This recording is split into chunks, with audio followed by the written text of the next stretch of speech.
क्या आप जानते हैं कि ओडिशा की धरती पर एक ऐसा मंदिर है जहां ज्ञान और शक्ति दोनों एक साथ जागृत होते हैं?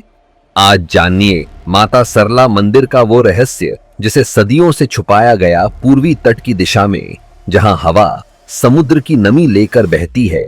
वहां एक जगह है, जगत सिंहपुर, जो अपने आप में जितना शांत है उतना ही रहस्यों से भरा हुआ। यहां हरी भरी धरती, लंबे लंबे खेत और दूर तक फैले जंगलों के बीच एक पहाड़ी पर स्थित है माता सरला का प्राचीन मंदिर। यह वह स्थान है जिसके बारे में कहा जाता है कि यहां धरती की ऊर्जा सबसे अधिक जागृत रहती है। मंदिर के आसपास का वातावरण इतना शांत है कि मानो किसी अदृश्य शक्ति ने उस पूरी जगह को अपनी गोद में ले रखा हो। पर आखिर कौन है माता सरला? क्यों उनका यह मंदिर ओडिशा के सबसे प्राचीन और शक्तिशाली शक्तिपीठों में गिना जाता है? और कौन सा रहस्य इस जगह से जुड़ा है जिसे आम लोग आज भी धीरे धीरे फुसफुसाते हुए बताते हैं? कहानी शुरू होती है महाभारत काल से। उस समय पार्श्वभूमि में युद्ध की तैयारियां चल रही थीं। कई ऋषि, मुनि और तपस्वी इस भूमि में आकर तपस्या किया करते थे। उसी समय एक तपस्वी ऋषि बेसघरा इस क्षेत्र में रहते थे। उनके आश्रम में वाणी की देवी, ज्ञान की देवी, माता शक्तिशाली स्वरूप में प्रकट हुई। उन्हें लोग वाणी सरस्वती नहीं कहते थे, बल्कि एक विशेष नाम देते थे, मान सरला, क्योंकि यहां उनका स्वरूप सरस्वती और शक्ति दोनों का संगम था। एक दिन एक युवा लड़का सारला, जिसका नाम देवताओं ने स्वयं फूंका था, ऋषि के पास शिक्षा हेतु आया। वह अत्यंत बुद्धिमान था, किंतु उसके पास एक बड़ी समस्या थी। वह कुछ भी याद नहीं रख पाता था। आश्रम में कई बार प्रयास हुआ, पर उसका मन ज्ञान में स्थिर ही नहीं होता था। एक रात वह आश्रम के पास नदी किनारे बैठा और दुख में अपने आप से कहने लगा, हे देवी, यदि आप सच में यहां हैं तो मुझे भी अपना एक कण ज्ञान दे दीजिए। जैसे ही उसके मुंह से यह शब्द निकले, अचानक नदी की सतह से एक चमकीला प्रकाश उठा। वह प्रकाश धीरे धीरे उसके सामने आकार लेने लगा और अगले ही क्षण लड़के ने एक दिव्य स्त्री को देखा।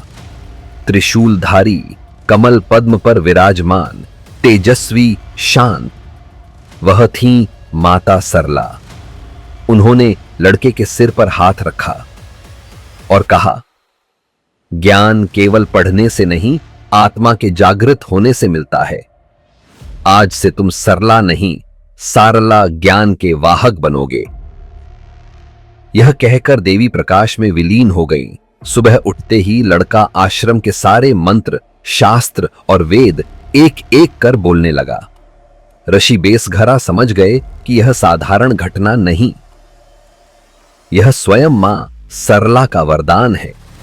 समय बीता और इसी स्थान पर देवी के भव्य मंदिर का निर्माण हुआ। लेकिन मां सरला की कथा यहीं समाप्त नहीं होती।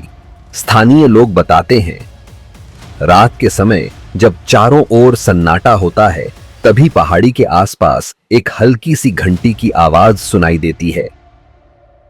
कहते हैं कि यह देवी की उपस्थिति का संकेत है।